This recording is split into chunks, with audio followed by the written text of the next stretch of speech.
पवित्र श्रीमद् भागवत गीता, पवित्र चारों वेद, पवित्र कुरान शरीफ, पवित्र बाइबल, पवित्र गुरु ग्रंथ साहिब, पवित्र कबीर साहिब की वाणी में छुपे हुए गूढ़ रहस्य अर्थात तत्व को जानने के लिए कृपया अवश्य सुनिए जगत गुरु तत्वदर्शी संत रामपाल जी महाराज के मंगल प्रवचन। कितना सुंदर कुआं हो, कूप हो और कितनी उसके ऊपर चित्रकारी कर रखी हो, उसमें जल नहीं है तो वो नाम भले ही कुआं है पर गुण कुएं के नहीं है। ठीक इसी प्रकार जो साधना भक्ति नहीं करते प्राणी मनुष्य जीवन पा करके, उनका नाम मनुष्य अवश्य है पर गुण मनुष्य के नहीं हो सकते। फिर दूसरी बात यह है कि जो साधना करते हैं एक पूर्ण परमात्मा की भक्ति इष्ट रूप में ना करके किसी अन्य देव को इष्ट बनाकर आन उपासना करते हैं, वो साधना करते करते भी फेल हैं, उनकी साधना भी व्यर्थ है। तो पुण्यात्मा, आज का जो शुभ दिन है, आज के दिन इस दास का जीवन कल्याण हुआ था।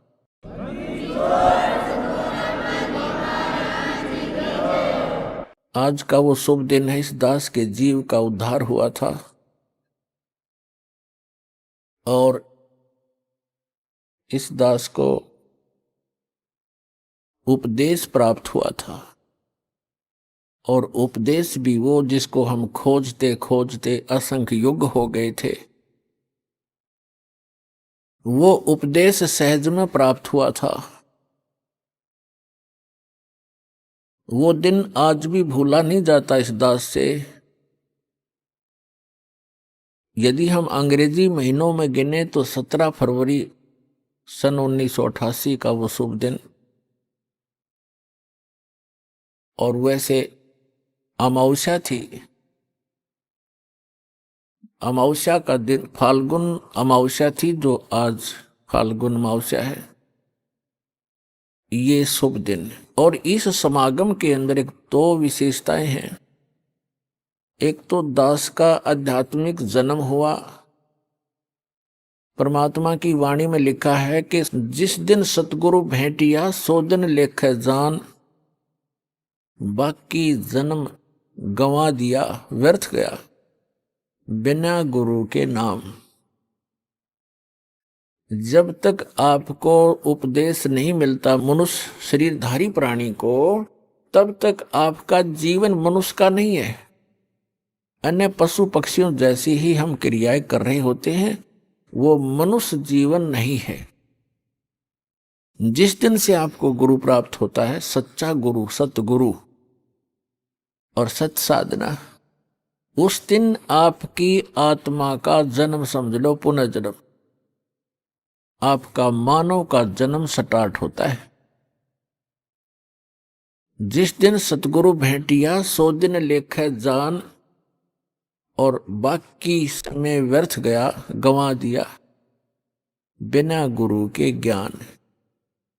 तो दास को ये उपदेश प्राप्त हुआ, ये वो शुभ दिन है। और दूसरा इस समागम का महत्व है कि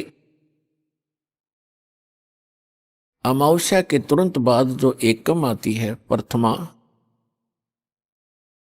उस दिन सन 1997 में इस दास को परम अक्षर ब्रह्म पूर्ण परमात्मा सत्य पुरुष कबीर देव जी ने दर्शन दिए और इस समय को जो कि उन्होंने निर्धारित किया हुआ था, उसको बताया कि सार्थक समय है, अब इस सार नाम का दान करना प्रारंभ कर दे।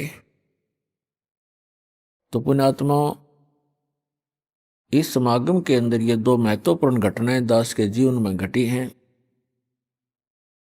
अमावस्या को तो नामदान हुआ दास को, और प्रथमा यानी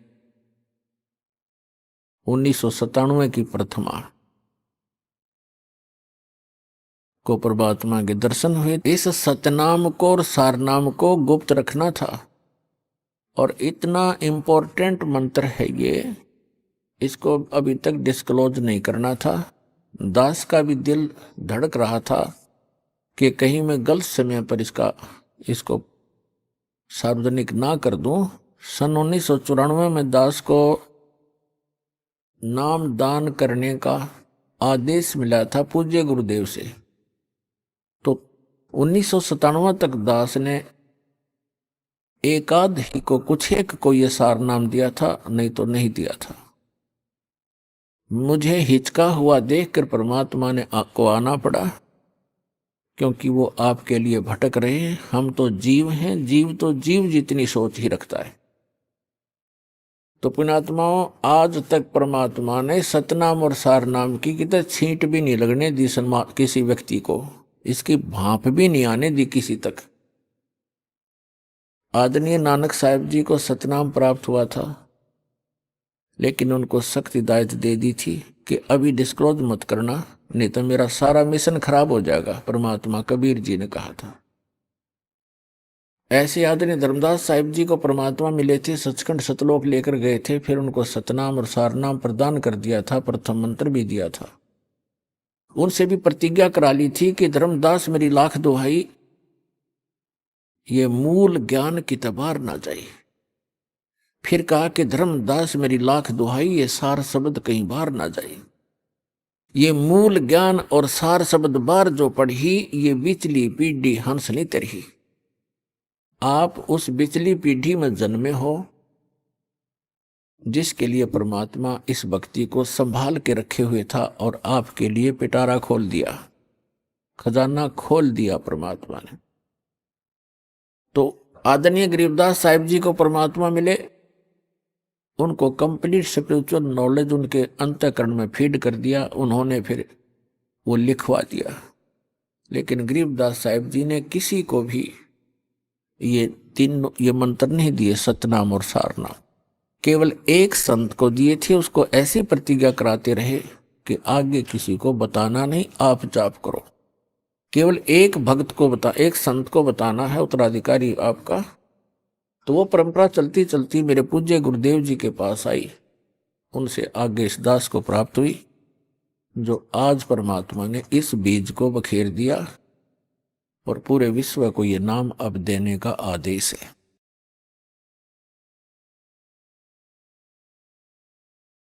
तो पुण्यात्मा, भक्ति करने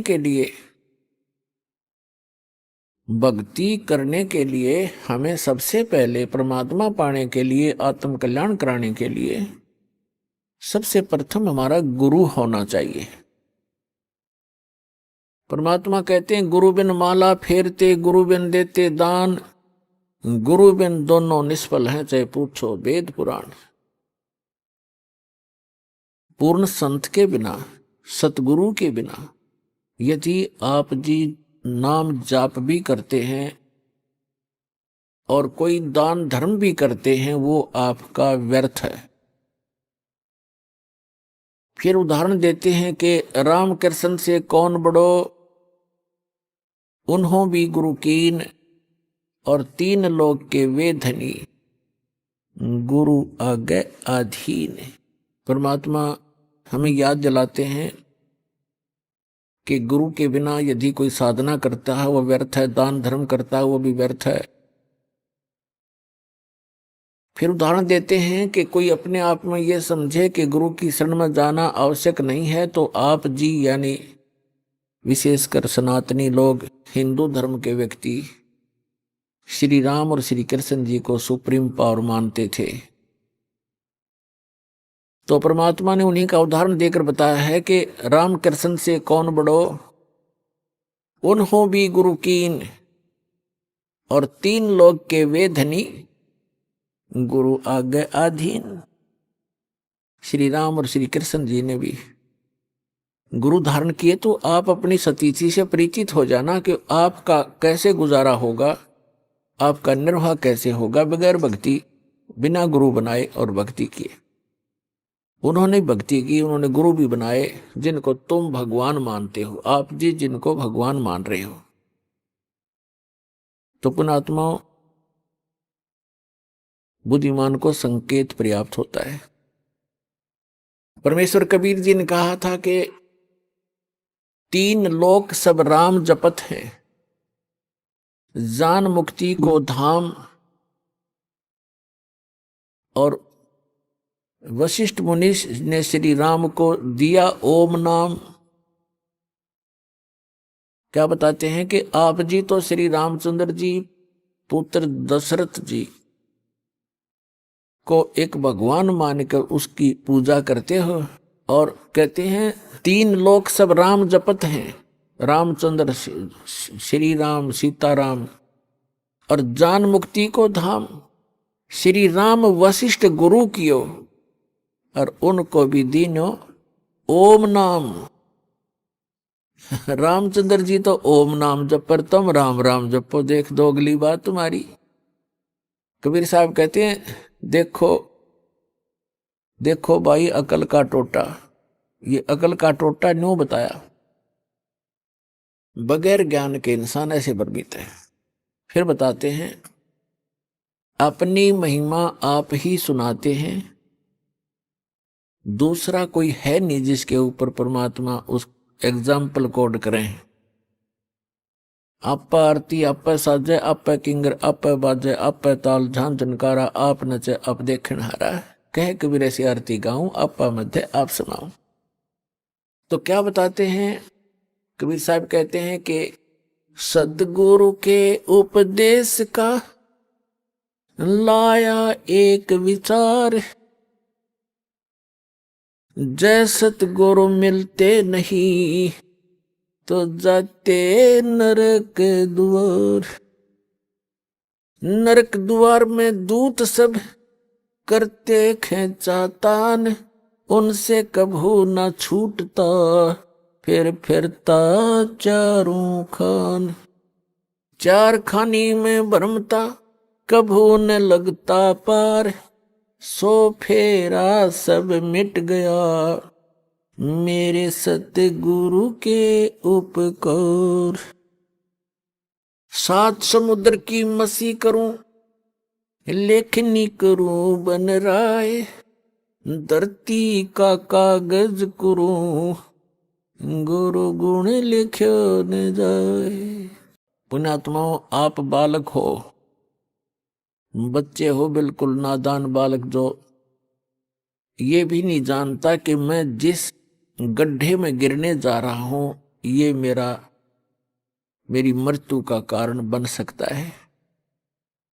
आप ये भी नहीं जानते कि जिस सर्प को मैं पकड़ने जा रहा हूं ये आपको डस लेगा और आपकी जान का घातक, जीवन का घातक बन जाएगा। आप इतने अबोध हैं, आप ये नहीं जानते हो कि जो बिजली का तार नीचे टूट कर गिरा हुआ है, स्पार्किंग कर रहा है, लूज हो रहा है, उसको आतिशबाजी जानकर वो बालक नादान पकड़ने की चेष्टा करता है और मृत्यु को प्राप्त हो जाता है। तो पुण्यात्माओं, आप जी को जब इस गंदे लोक का ज्ञान होगा, आप जहां रह रहे हो, आप जिस माया रूपी सर्प को पकड़ने के लिए सारा जीवन बर्बाद कर देते हो, ये माया रूपी सर्प आपको खा जाएगा। लेकिन परमात्मा की शरण में आने के बाद आपको ये सर्प मिलेगा, लेकिन इसके दांत निकाल दिए जाएंगे। ये परमात्मा आपको 1 नंबर से धन देगा, क्योंकि फिर ये आपको डसेगा नहीं। 2 नंबर से कमाया हुआ धन आपके लिए सर्प बन जाता है, और 1 नंबर से कमाया हुआ और दान धर्म के द्वारा प्रतिफल से प्राप्त किया हुआ धन, उस माया के फिर दांत निकाल दिए जाते हैं, वो डसती नहीं। तो आपको ऐसे तरीके से धनी बनाया जाएगा, फिर इस माया से परिचित कराया जाएगा कि सर्व सोने की लंका थी वह रावण से रणधीरम, एक पलक में राज बिराजी जम के पड़े जजीरम। इस माया ने के चाटांगे जोड़ जोड़ के धर भी दी, यहाँ पर हम चले गए, पाछे बन हमारी सी निकम्मी संतान पैदा हो जा, वो पाप कर्म तो हमारे पल्ले लिखे गए और फूकेंगे वो बाद वाले। बच्चे की किस्मत वो साथ लिखा कर लाता है, उसको उतना ही मिलेगा। यदि इस परमात्मा की शरण में उसको जोड़ दिया तो वो जो उसको आवश्यक होगा वो सारा मिलेगा। हमने इस उद्देश्य से अपने कर्म नहीं बिगाड़ने चाहिए कि अपने बेटियों को धनी बनाऊं, मैं चाहे नरक में जाऊं, इसको कहते हैं आप स्पार्किंग वाले तार को पकड़ने जा रहे होते हो, पकड़ रहे होते हो। अब क्या बताया है कि आप इतने बालक हो, परमात्मा ने इन 3-4 अमृतवाणी में क्या बताया है कि जिस परमात्मा स्वरूप संत, परमात्मा के कृपा पात्र उस सतगुरु से जब उपदेश मिल जाता है, फिर आपको ये बातें याद आवेंगी कि हे परमात्मा, जब कितना कहर हमारे ऊपर टूट पड़ता यदि ये नाम ना मिलता। परमात्मा कहते हैं कि सतगुरु के उपदेश का लाया एक विचार, और जय सतगुरु मिलते नहीं जाते नरक द्वार। ओए होए,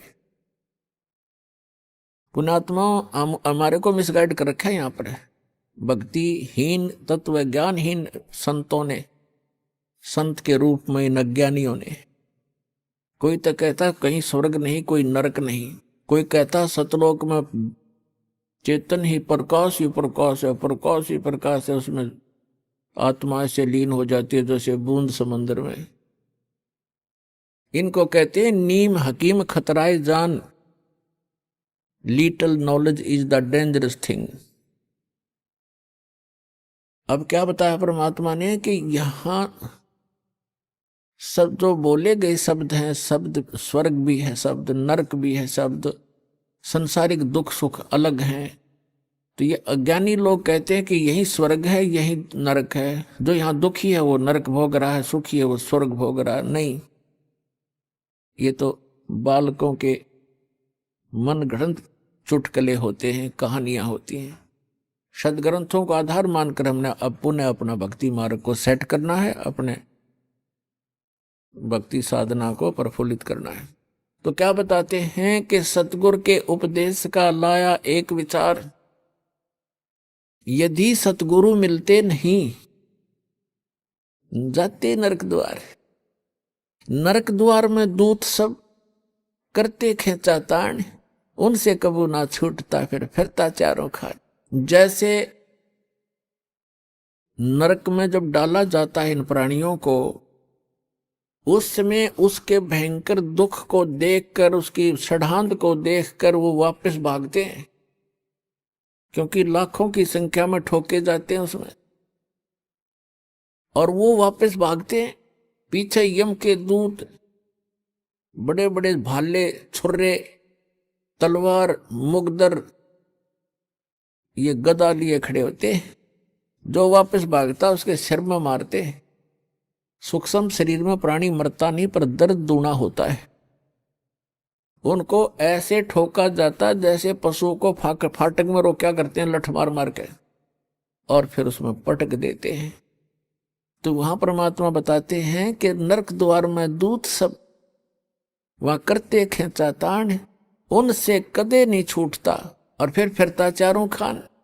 फिर उससे निकलकर स्वर्ग नरक का जो समय भोग कर फिर बाहर आता तो 84 लाख प्रकार के मनुष्य इन प्राणियों के शरीरों में, कुत्ते, गधे, सूअर, गंदी नाली के कीड़े, पशु पक्षी, जलचर, ये कष्ट और भोगने पड़ते हैं। और इस परमात्मा के सच्चे नाम से, सतगुरु की शरण में आने से ये सारे दुख बाईपास निकल गया आपके। अब विचार करके देखना पुण्यात्मा, भी तो आपने पता नहीं इस अध्यात्म ज्ञान का, आपने लोक वेद सुना है, दंत कथाएं सुनी है, फिर मानव शरीर में जिसको जरा सा थोड़ा सा सुख है उसने भगवान की हो सकता ही नहीं। और जब कैर टूट जाते हैं फिर भगवान की खोज शुरू होती है, तो ये नकली संतान की कमी नहीं, इनको बिरान माटी कर देता है, करवा देता है ये काल। लुटपेट कर आखिर में ये नास्तिक हो जाते हैं या मृत्यु को प्राप्त हो जाते हैं। दो ही ऑप्शन छोड़ता है। अब आपको परमात्मा मिले हैं, आपके अपने पिता मिले हैं। माता पिता कभी अपने बच्चे को दुख नहीं देगा, चाहे आप कितना दुखी हो ले। तो आपको वो परमात्मा अब मिले हैं, वो पिता मिले हैं आपके। आप इसकी मर्यादा में रहना और इस जहाज से उतर मत जाना, फिर आप देखना आपको कैसे सुख देगा। क्या बताते हैं कि मानत नामन मोरा साधो मानत नामन मोरा रे, बार बार मैं ये समझाऊं जग में जीवन थोड़ा रे। फिर क्या बताते हैं, कहते हैं शरण पड़े को गुरु संभाले, शरण पड़े को गुरु संभाले, जान के बालक भोला रे। कह कबीर तुम चरण चित राखो, जो सुई में डोरा रे। अब देखो परमात्मा कहते हैं कि आपको भगवान यानी इस दास का तो एक दास को तो निमित्त बना रखा है, सारा का सारा कार्य वो कबीर भगवान कर रहे हैं, आपका पिताजी। उसके लिए उन्होंने बताया है कि जैसे ये दास एक उस परमात्मा का चलता फिरता एक पावर हाउस है, लेकिन मेन पावर हाउस तो वो खुद है मालिक। वो थर्मल प्लांट है जहां से बिजली बनती भी है और आपको हमें प्राप्त भी हो रही है। इससे आपको आगे कनेक्शन मिल गए। जैसे आप कोई मोबाइल कनेक्शन ले लेते हो, कोई तार नहीं, कोई कनेक्शन जोड़ा दिखता नहीं और सारा काम कर रहा है, और जिस दिन आप उसका बिल नहीं भरोगे तो कनेक्शन ऑटोमेटिक वहीं से कट जाएगा, आपको बताने की जरूरत नहीं पड़ेगी। तो इस प्रकार ये दास एक चलता फिरता परमात्मा की पावर का एक छोटा वो समझ लो पावर हाउस, और इससे जिसको कनेक्शन मिलेगा उसके घर में वो पावर आएगी, उस परम पिता की थ्री फेस की।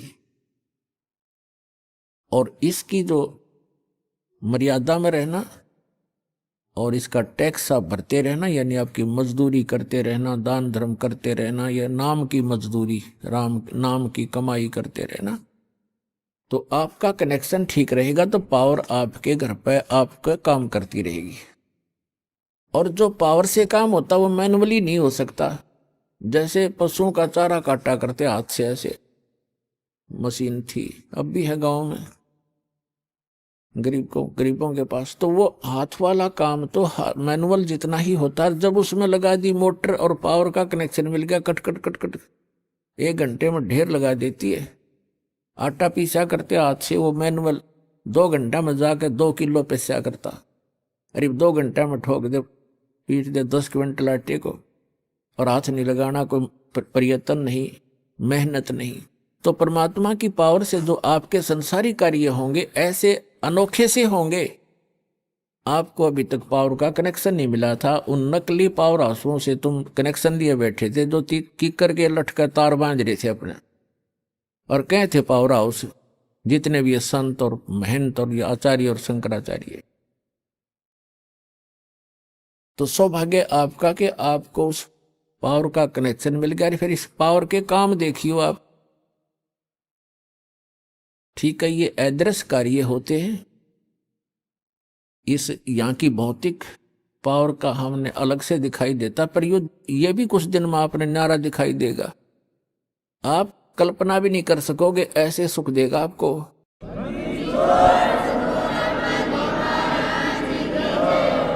तो प्रसंग चल रहा है कि सतगुरु के उपदेश का लाया एक विचार, जय सतगुरु मिलते नहीं हम जाते नरक द्वार। नरक द्वार में दूत सब ये करते खेचा तान, उनसे कदे ना छूटता फिर फिरता चार खानी में भरमता। 84 लाख योनियों में गधे कुत्ते सुअर की योनि भोगता, और कभू ना लगता पार, 100 फेरा सब मिट गया मेरे सतगुरु के उपकार। होय होय, यानी उस गुरुदेव जी के उपकार से ये सारा मेरा झंझट समाप्त हो गया।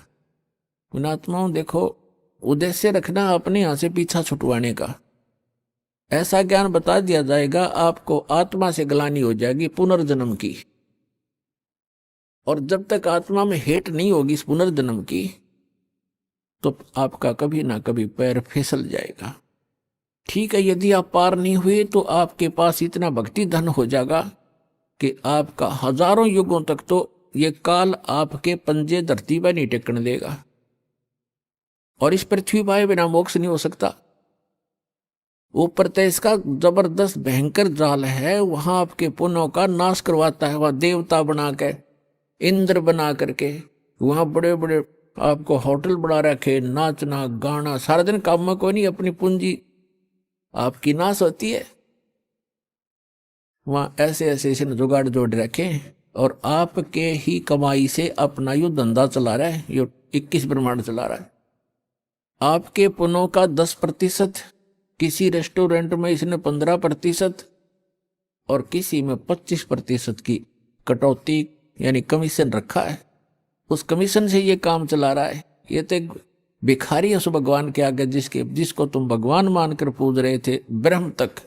तो पुण्यात्मा, यहां परमात्मा बताते हैं कि सतगुरु की शरण में आने से आपके ये सभी संकट दूर होंगे, जन्म और मृत्यु का रोग नाश होगा।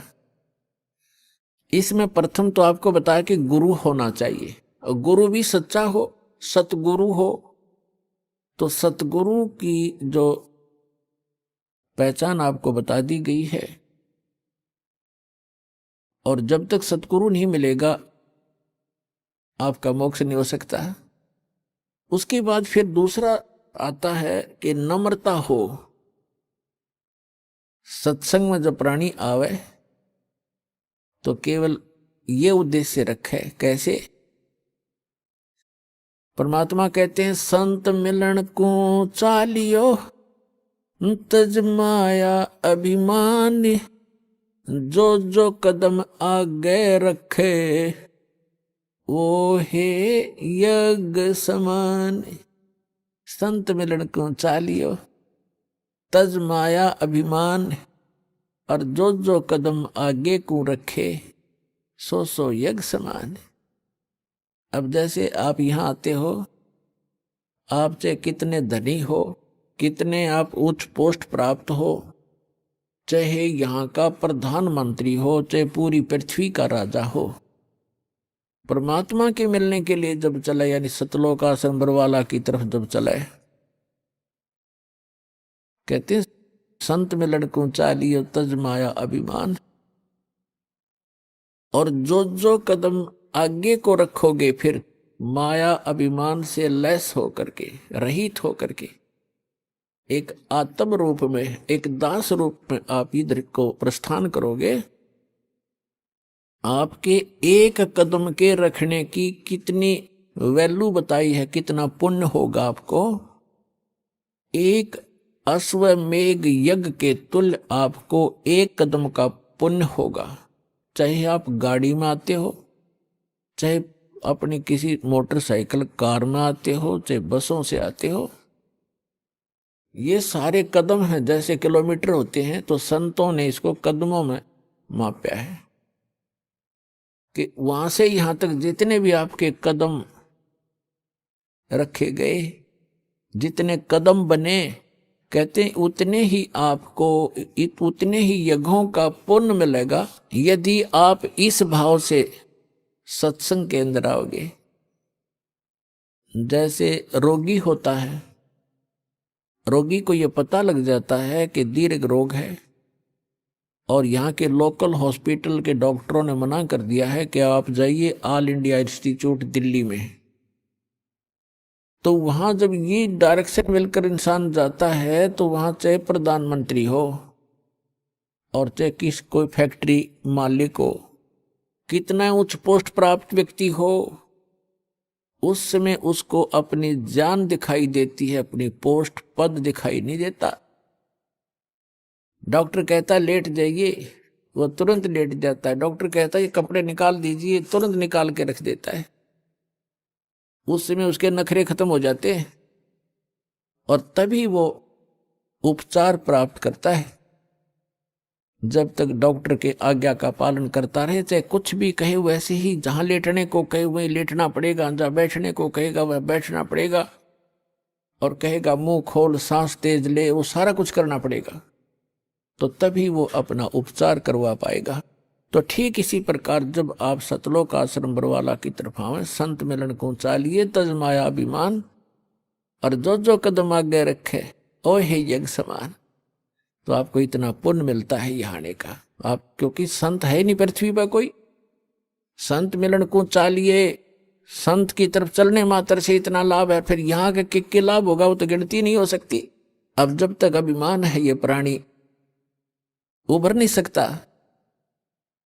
एक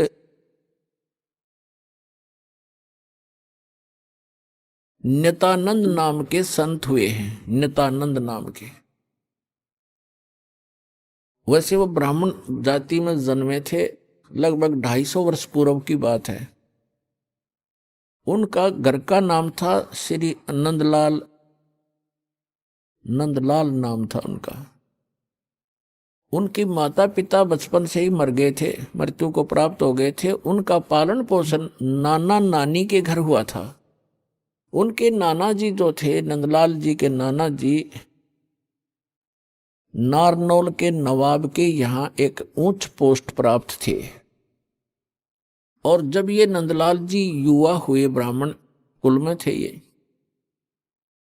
तो इनको भी वहां एक तहसीलदार की पोस्ट पर नियुक्त करवा दिया।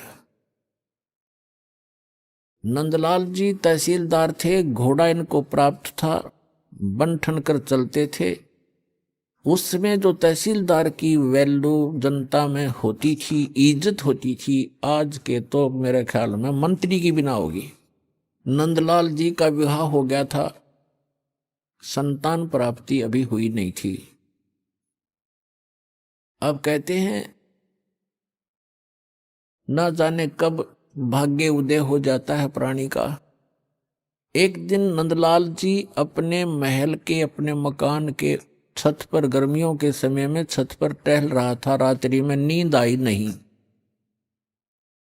और उसने क्या देखा कि कहीं थोड़ी सी दूरी पर रात्रि के समय किसी के घर पे कोई संत आए हुए हैं और परमात्मा की कथा सुना रहे हैं, सत्संग कर रहे हैं।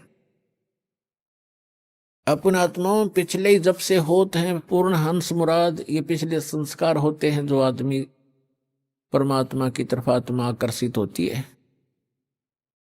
उसने सारी रात सत्संग सुना, नींद और खत्म होगी। कुछ तो परमात्मा की दया उस पर हुई कि वैसे नेचुरल नहीं आई नींद, और वो ज्ञान सुना, वो सत्संग सुना कि मनुष्य जीवन किस लिए प्राप्त होता है, इसको हम कैसे व्यर्थ कर रहे हैं। चाहे प्रधानमंत्री बन जा, यदि भक्ति नहीं है तो व्यर्थ है ये जीवन इसका। अगम निगम को खोज ले बुद्धि विवेक विचार, उदय अस्त का राज मिले तो बिन नाम बेगार। सत्संग के अंदर ये ज्ञान कराया जाता है कि जैसे कोई भी राजा बना है तो अपने पुण्य कर्मों से बना है, और भक्ति नहीं करता वो प्राणी अपने पुण्यों को, जो पूर्व जन्म के संग्रहित पुण्य हैं, उसके भाग्य में डिपॉजिट करके भेज रखा भगवान ने, उनको नाश ही कर रहा है, उनको खर्च रहा है। वो अब भविष्य की कमाई नहीं कर रहा है, भविष्य के लिए कुछ आगे का डिपॉजिट नहीं कर पा रहा है, केवल खर्च ही कर रहा है। परमात्मा क्या बताते हैं, अगम निगम को खोज ले बुद्धि विवेक विचार, उदय अस्त का राज मिले तो बिन नाम बेगार। पुराने समय की बात है, अब बातें याद आती हो पिछली कथाएं। एक 3 व्हीलर वाला था, बड़ा 3 व्हीलर जो पहले पेट्रोल के चले थे। उस 3 व्हीलर हमारे गांव से, और लाखन माजरा गांव है, वहां तक 3 व्हीलर चला करते थे 2। उनमें से एक नहीं आया। एक दिन दूसरे ने पूछा कि कल क्या कारण हुआ, पहुंचे नहीं। तो उस 3 व्हीलर वाले ने बताया कि कल मैं बेगार में फंस गया था। बेगार क्या होती थी कि पहले पुलिस वालों के पास ये मोटर गाड़ियां नहीं होती थी। वो किसी भी जीप वाले को या किसी टेम्पो वाले को, उस 3 व्हीलर वाले को या 4 व्हीलर वाले को सुबह कैच कर लेते थे, सामने खड़ा कर लेते थे थाने के आगे। कहीं रेड मारनी हो, किसी प्रकार की कोई भी उन्होंने कहीं जाना होता था क्षेत्र में, तो वो उन्होंने पकड़ लिया पुलिस वालों ने, और सारा दिन उसको टिकने नहीं दिया। को 20 गांवों के अंदर उन्हें पहुंचे, इधर उधर गए। तेल भी उसने अपनी जेब से डलवाया, और सारा दिन मनमाने 200 से 300 किलोमीटर का क्षेत्र तय कर दिया। आम आदमी तेनो दिखा जानो बड़ा स्पीड से चल रहा, बड़ी कमाई कर रहा होगा, और कर रहा था अपने ही पल्ले से खर्च कर रहा था। तेल का भी कमाई तो थी नहीं उस दिन। तो उसको बिगाड़ बताते हैं। तो 3 व्हीलर वाले ने बताया कि मैं ऐसे ऐसे कल पुलिस का फंस गया था बिगाड़ में, और 200 रुपये का पेट्रोल अपनी जेब तक फूक का आया, कल कुछ चवन्नी मिली नहीं। उस समय के 200 रुपये आज के 20,000 रुपये, इतना वो खर्च हुआ उसका। तो पुण्यात्माओं, जो आज कोई भी उच्च पोस्ट प्राप्त है, कोई डॉक्टर है, इंजीनियर है, चीफ इंजीनियर है, आईपीएस है, आईएएस है, जज लगे हैं, मंत्री हैं, मुख्यमंत्री हैं, प्रधानमंत्री हैं, या एमएलए एमपी बने हैं, या अन्य कोई अच्छे व्यावसायिक व्यक्ति हैं, धनी हैं, तो वो क्या करते हैं, जैसे परमात्मा उनके लिए बताता है कि अगम निगम को खोज ले, भविष्य के बारे में कुछ सोच और बुद्धि विवेक विचार, उदय अस्त का राज मिले तो वे नाम बिगाड़े, पूरी पृथ्वी का यदि राजा हो, और तो छोड़ो सारे छोटे मोटे शासकों को, कहते हैं पूरी पृथ्वी का राजा हो और उसके पास ये सत्य भक्ति ना हो, अब उसकी चहल पहल न देखे, तो आदमी ने सोचा इस जैसा सुखी नहीं रही तो बड़ा ठाठ कर रहा है, और ठाठ तो कर रहा है लेकिन अपने जीवन को 12 बाट कर रहा है। पिछले जन्म के पुण्यों को अपने ही पल्ले से खर्च कर रहा हो राजा और चक्रवर्ती राजा बनकर, और भविष्य की कमाई उसकी बन नहीं रही, क्योंकि वो बेगार कर रहा है। बेगार तो बेगार वाले की इनकम नहीं होती पर स्पीड पूरी होती है। राजा का पूछकर एक छोटी सी स्टेट के चीफ मिनिस्टर का शेड्यूल पूछ लो, जिनका कितना का होता है। 6 तो मीटिंग अटेंड करेगा, फिर कोई एमएलए भागने को हो रहा है उसकी चिंता में, टेंशन में फोन पर फोन करेगा, और फिर इसी व्यवस्था में अपना सारा पुण्य, पूर्व जन्म के पुण्यों को नाश करके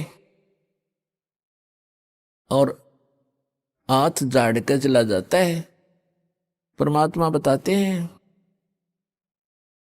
कि क्या मांगो कुछ स्थिर ना रहाई, और देखत नैन चला जग जाई, 1 लख पूत 1.25 लाख नाती, उस रावण के दीवान बाती। और कहते हैं कहे कबीर अंत की बारी, जैसे हाथ झाड़ कर चला जुआरी। ये प्राणी ऐसे जाता है जो सतभक्ति नहीं करता, केवल इस राजपाट या इस संसार के झूठे ठाठ को ही संग्रहित करने में लगा रहता है। जैसे जुए में हारा हुआ जुआरी हाथ मसलता जाता है, खाली हाथ जाता है, रोता पीटता जाता है। तो परमात्मा कहते हैं कहे कबीर अंत की बारी, जैसे हाथ झाड़ कर चला जुआरी। ऐसे जाओगे सतभक्ति नहीं करते तो। अब नित्यानंद जी अपने मकान की छत के ऊपर ये सब ज्ञान सुनकर विचलित हो गया, इतना प्रभावित हो गया, तड़फ उठी आत्मा कि क्या कर रहा हूं मैं, और करना क्या चाहिए था। कुछ ब्राह्मण घर में जन्म, ब्राह्मण लोग परमात्मा को अवश्य याद करते थे, चाहे गीता के माध्यम से, चाहे श्री कृष्ण जी के रूप में, लेकिन पोस्ट प्राप्त होने के बाद इस जीव में अभिमान हो जाता है। आज से 250 वर्ष पहले, आज से लगभग 250 वर्ष पहले ब्राह्मणों की एक बहुत विशेष रिस्पेक्ट होती थी समाज के अंदर, और ये सर्वोच्च कास्ट मानी जाती थी। इस कारण से भी अभिमान एक ब्राह्मण के घर जन्मे व्यक्ति में स्वाभाविक हो जाता था कि मैं ब्राह्मण घर में जन्मा हूं, ब्राह्मण कुल में जन्म है। दूसरे फिर वो तहसीलदार की पोस्ट। अब ये 2 जबरदस्त बाधा उसके साथ अड़गी।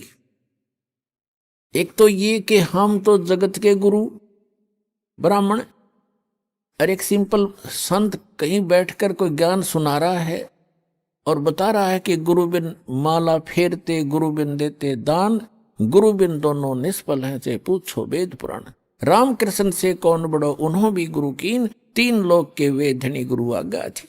उधर से ये बातें कचोट रही उसको कि गुरु के बिना बात नहीं बने।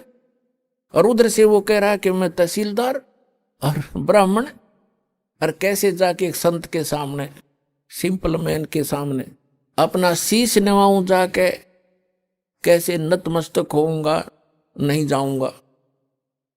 फिर वो बातें याद आती है कि कबीर हरि के नाम बिना ये राजा रसब हो, माटी लदे कुमार के, और घास ना नहीं रह कोई।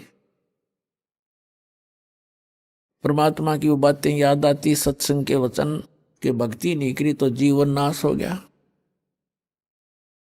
और गुरु बनाने जाता है तो कुल के लोग क्या कहेंगे, ऊपर से तहसीलदार, और कैसे शीश निभाऊं जाके। अंत में पुण्यों की विजय हुई, पाप की हार हुई। उसके पुण्यों ने प्रभाव डाला, उसको सद्बुद्धि आई कि यहां किसी के घर में संत आएगा तो नाम नहीं लूंगा। उस संत के बारे में जानकारी प्राप्त की कि ये कौन सत्संग कर रहा था, क्या हो रहा था रात्रि में, ये संत कौन है, कहां से आता है। उसका पता चला कि यहीं से 2 किलोमीटर की दूरी पर, नारनौल से 2 किलोमीटर की दूरी पर बाहर बनी में जंगल में इनका आश्रम है। तो नित्यानंद जी ने सोचा कि सुबह सुबह चला जाऊंगा वक्त से, उस समय तक गांव के नगर के लोग कोई नहीं पहुंचे होंगे और किसी को पता नहीं लगेगा कि तहसीलदार और ब्राह्मण किसी का चेला बन गया, और वक्त से जाके नाम ले आऊंगा, फिर अपना भजन कर लिया करूंगा। तो इस उद्देश्य से वो वक्त से उठा अगले दिन, नेक्स्ट डे, और घोड़े पर सवार हुआ, मुंह अंधेरे वक्त से पहुंच गया, जा रहा था आश्रम की तरफ। उधर से वही संत, क्योंकि रात्रि के समय तो वो अपना सज धस कर, जैसे भी कपड़ा उपड़ा लाल पीला बांध के और गया था। उस समय वो सिंपल एक सफेद धोती लपेट के और सिर के बाल मुंडवा रखे थे, उसने उस तरह फिरवा रखा था संत जी ने। गुमानी दास नाम था, वो विष्णु उपासक वैष्णु पंथ के संत थे। और उस समय ये सोन को सोन गणे मान्या करते ब्राह्मण लोग खास कर। अब वो ये सोचकर चला था कि आज मैं अपने जीवन, मेरा जीवन सफल करने जा रहा हूं, जैसा कि उसने सत्संग में सारे पहलुओं पर ज्ञान सुना था। आज मैं एक अनमोल काम करने जा रहा हूं अपने जीवन का। और सामने से क्या देखा कि एक कचकोला कति कोरा उस तरह फिरवाया आदमी आवे। तो उसने अपने मन में जोड़ जुगाड़ किया कि देख ये कैसा मनुष्य व्यक्ति सुबह सुबह टकराया मुझे, मूंड मंडवा रखा इसका। क्योंकि मूंड तकरीबन ऐसे मंडवाते थे जिसका कोई मृत्यु हो जाती, उसको अपशकुन माना करते। तो फिर उसने सोचा भी वापस तो मुड़ूंगा नहीं, बार बार दाव लगे नहीं। तो उसने अपने ही सोच से क्या सोचा कि चल इस सोन को सोन के अपना कुछ जंतर मंत्र सोचा। उसने क्या सोचा, घोड़े के निकट जब वो व्यक्ति आया, शीश मुंडवा रखा था जिसने, मूंड मुंडा रखे थे, बाल कटवा रखे थे, उस तरह फिरवा रखा था। उसके निकट घोड़ा रोक के और सिर में मारे, ऐसे आंगली टोले मारा, टोले बोला रे नो टोले मारे ने बोला मनु से तने आज जाना था मेरे आगे, मैं तो एक बहुत जरूरी काम में जा रहा था, तू कहाँ मर सामने। अब वो संत उसके मुंह की तरफ देखा कि दिखे था सज्जन आदमी, और यू करे मेरे गल बकवाद क्या करा इसने, बता शर्मट टोले मारे मेरा। अब क्या बोला भाई, संतों के साथ तो 1-2 रोज खसनिए आया करें जंगल में। वो संत उसकी तरफ देख कर चलता पड़ा। अब वो पहुंच गया डेरे में। वहां 1-2 चेले रहते थे, उन्होंने देखा भी कोई अच्छा अफसर आ गया, घोड़े पर तो अफसर का ही आना होता है। वो नीचे उतरा, घोड़ा वृक्ष से बांध कर पूछा कि भी महाराज जी कहाँ हैं। संतों उन भक्तों ने कहा जी आ जाओ बैठो। वहां बिछा दिया जैसा भी बिछोना होता है आश्रम के अंदर। अभी आने वाले हैं, घूमने फिरने, स्नान करके घूम फिर के आएंगे। अच्छा, वो बैठ गया। अब संत जी घूमने गए थे इस साइड से, आगे दूसरी साइड से घूम के नहा धो के, और वो आके बैठे, आसन था सामने, और सामने वो बैठा नित्यानंद कति। अब उनकी हुई आंख 4 दोनों की। संत ने देखा ये तो घोड़े वाला वो ही है भाई जो मेरा टोले मार के गया था सिर में। अब नित्यानंद जी ने देखा ये तो महात्मा था वही जिसको मैंने रास्ते में छेड़ दिया था। अब नित्यानंद जी की शर्मिंदा हो गया, नीचे न गर्दन होगी नो, ऊपर ने नाड़ करी नहीं, क्योंकि पुण्यात्मा थे। शर्मिंदा घना लज्जा गे और नीचे गर्दन कर ली नो और चरणों में गिर गए। तो संत जी कहने लगे कि भाई देखो बच्चों, यदि कोई एक गढ़ा लेने जाता है कुम्हार के घर से, मटका, कुम्हार से गढ़ा लेने जाता है मटका, तो उसको ऐसे टोले मार मार देखता है खरा है खोटा। तो भाई तुमने गुरुजी को टोले मार के परख लिया, कोई बुरी बात नहीं बेटा, ये सही बात है कि नहीं बाजता।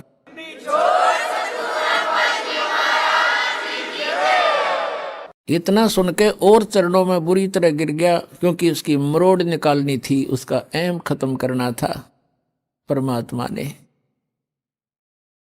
और करबद्ध होकर कहने लगा, हे मालिक मैं बहुत नीच आत्मा हूं और आप सचमुच संत हो, मैंने आपके साथ इतना अभद्र व्यवहार किया, आपने फिर भी मुझे सीने से लगा लिया। अब नित्यानंद जी के और हृदय में यह बात गहरी उतरेगी कि भी सचमुच संत है, नहीं तो धमका देता, भगा देता और नाम भी देता तो हृदय से ना देता तो मेरे आना भी विफल होता।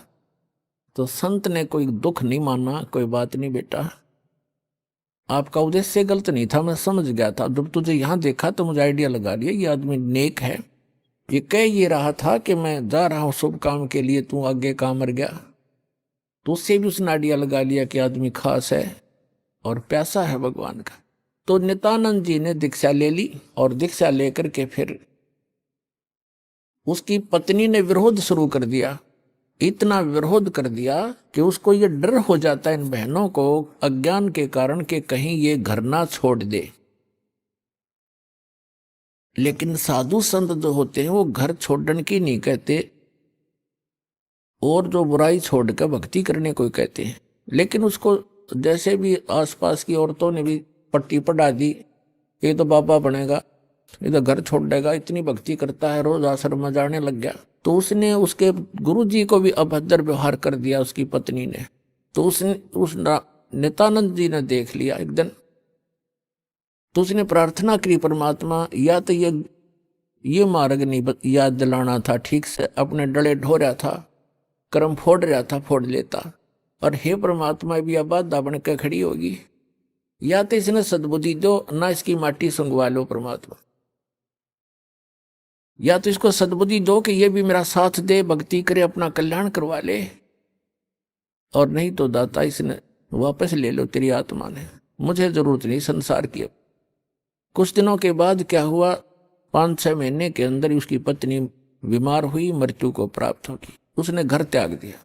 और यहाँ हरियाणा के अंदर एक जटेला जोड़ है, 4-5 गांवों की सीमा का ज्वाइंट है, इकट्ठा के वहाँ जंक्शन है,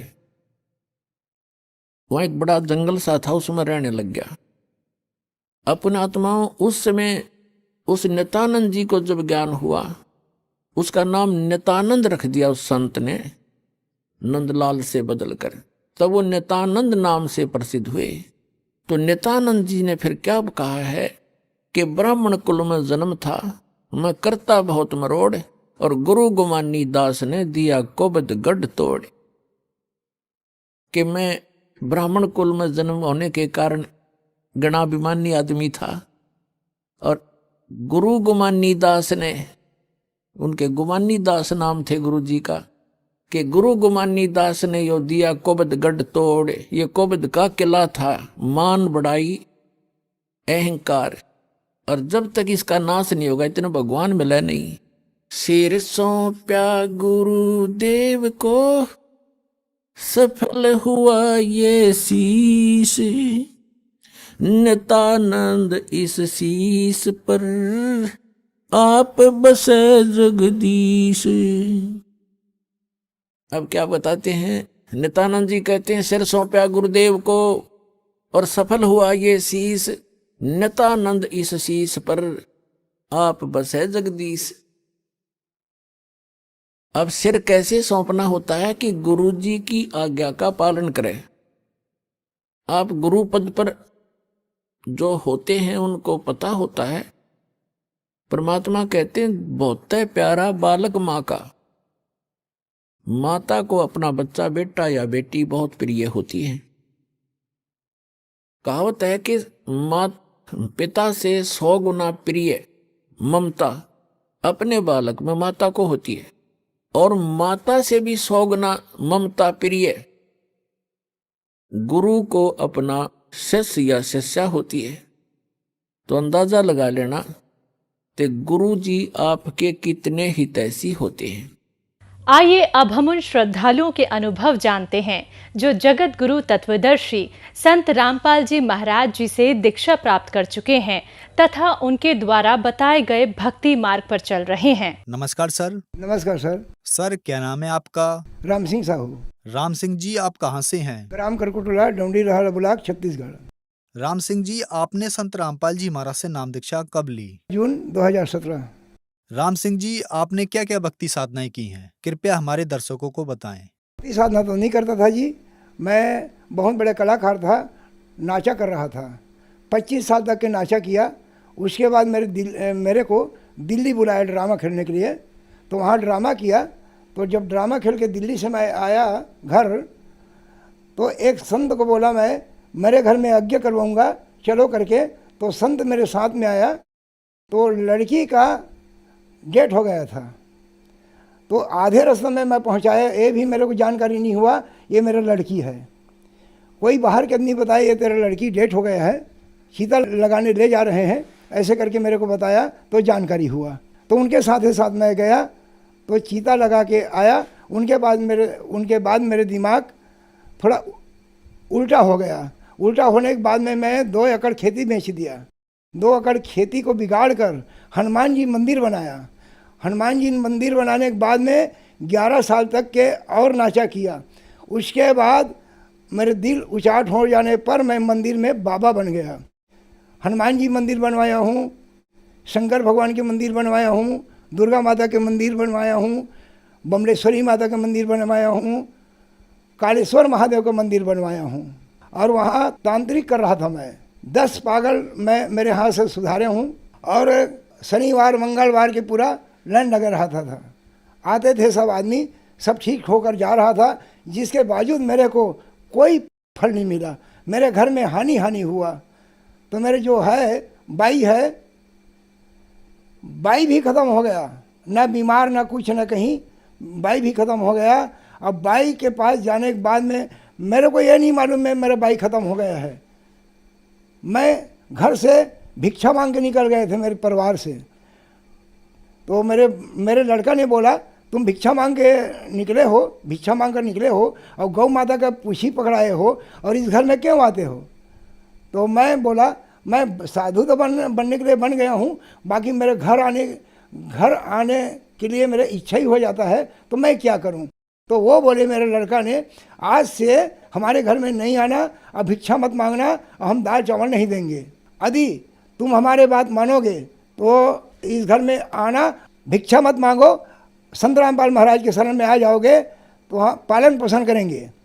तो वहाँ से मैं बोला भाई हनुमान जी से बढ़ के संत रामपाल महाराज थोड़ी है, हनुमान जी से बढ़ के शंकर भगवान से बढ़ के संत रामपाल महाराज थोड़ी है। 5 मंदिर के पुजारी था मैं, जीत कर रहा था परिवार से, मेरे बेटा बहू से जीत कर रहा था। तब वो बोले देखो एक हम सत्संग सुना रहे हैं आपको संत रामपाल महाराज का, तुम सुनना, ज्ञान को समझना और ज्ञान को समझ के ही नामदान लेना। तो मेरे को सत्संग सुनने के लिए एक मोबाइल में डाल दिए। तो मैं 2 महीना तक के सत्संग सुना मैं, और 2 महीना तक के सत्संग सुनते सुनते ब्रह्मा विष्णु महेश का माँ बाप कौन है और उनका जीवन मरण होता है, ऐसे करके मैं सुना। तो मैं रबाक रह गया। मैं नाम लेने वाला नहीं था संत रामपाल महाराज का, सब एक बात को सुना मैं। तो मेरे आत्मा में विचार हुआ मैं संत रामपाल महाराज से नाम लूँगा करके। वहीं से मैं संत रामपाल महाराज के शरण में नाम दान लिया। सूर्य गांव भुरका भाट में आश्रम में गया, तब तदर्शी संत रामपाल महाराज से नाम दान लिया। राम सिंह जी, क्या आपको लाभ भी मिले संत रामपाल जी महाराज से नाम दीक्षा लेने के बाद? लाभ तो बहुत मिला है जी। तत्वदर्शी संत महाराज के शरण में गया मैंने, तब जानकारी हुआ ये नशा नहीं करना है। मैं जब पहले जगत में था तो शराब एक दिन में 3 बाटल 4 बाटल पी गया था, और जब साधु बनने के बाद में एक दिन में 30 चिलम गांजा पी रहा था। करीब करीब 2 बोरा गांजा खत्म हो गया। सर जी, ये मेरा फोटो है जो बाबा मैं बना था। अब मैं जर्जर हो गया था, कोई देवेंद्र का मेरे को लाभ नहीं मिला, बहुत नुकसान हुआ। ये मेरा बाबा बनने का 30 चिलम मैं गांजा पिया हूँ और 2 बोरा गांजा खत्म हो गया है। एक दिन में 30 चिलम गांजा पीता था मैंने। संत रामपाल महाराज के शरण में जब आया हूँ तो मेरी जिंदगी सुधार हो गया और मेरे परिवार सुख शांति है। 25 साल तक नशा किया जी, नशा छूट गया भगत जी। मेरे को डॉक्टर ने बोला तुम मेरे बात नहीं मानोगे तो आप मर जाओगे, 1 महीना में आपका डेट हो जाएगा। तो मैं बोला 1 महीना में डेट हो जाएगा। तो मैं संत रामपाल महाराज के परमात्मा के शरण में गया तो भक्ति को जब जारी किया, जैसे मंत्र मिला मेरे को संत रामपाल महाराज का, वैसे मेरा नशा छूट गया। 5 ड्राम दारू पिया था मैं, 25 साल तक दारू पिया हूँ मैं, और दारू पीते पीते मेरा शरीर खोखला हो गया था। यदि संत रामपाल महाराज तत्वदर्शी संत रामपाल महाराज के शरण में नहीं आता तो नहीं बात सर जी, बहुत मुश्किल से मैं बाँचा हूँ। और बोले तेरा आँखी जो एक है वो भी खराब हो जाएगा, ऑपरेशन करवाना पड़ेगा, डॉक्टर ने बोला। तो मैं ऑपरेशन नहीं करवाया, मैं भक्ति दिया संत रामपाल महाराज जी, उसके मंत्र को मैं जाप किया और भक्ति किया, तो मेरे आँखी को ऑपरेशन करवाने का कोई ज़रूरत नहीं। ऐसा तो मतलब बहुत लाभ मिला है। बाकी मुख्य लाभ को बता रहा हूँ। 2-3 बार मैं एक्सीडेंट हुआ हूँ, वही बचा हूँ, और सत्य मार्ग के भक्ति मिला है। मेरे परिवार सुख शांति है और भक्ति कर रहा हूँ। अब सभी मिलकर भक्ति कर रहे हैं, हमारा 6 परिवार है।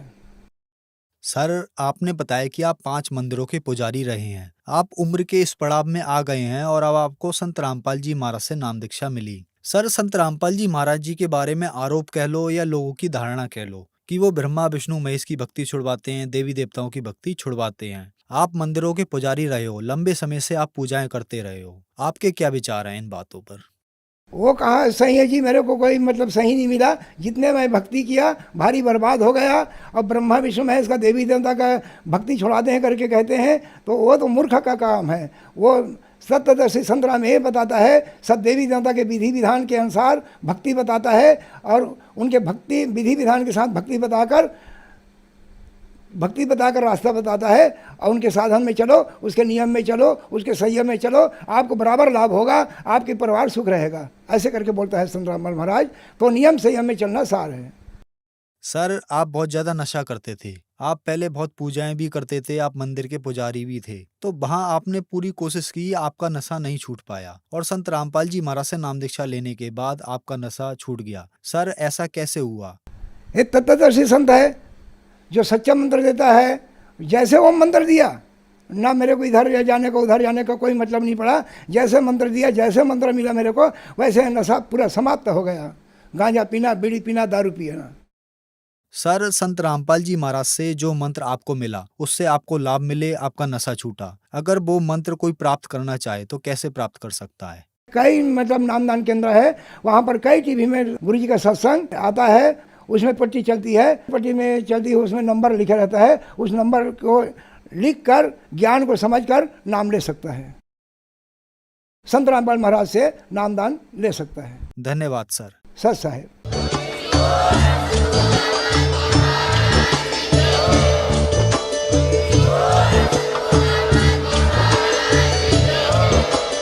आप सुन रहे थे जगत गुरु तत्वदर्शी संत रामपाल जी महाराज जी के मंगल प्रवचन।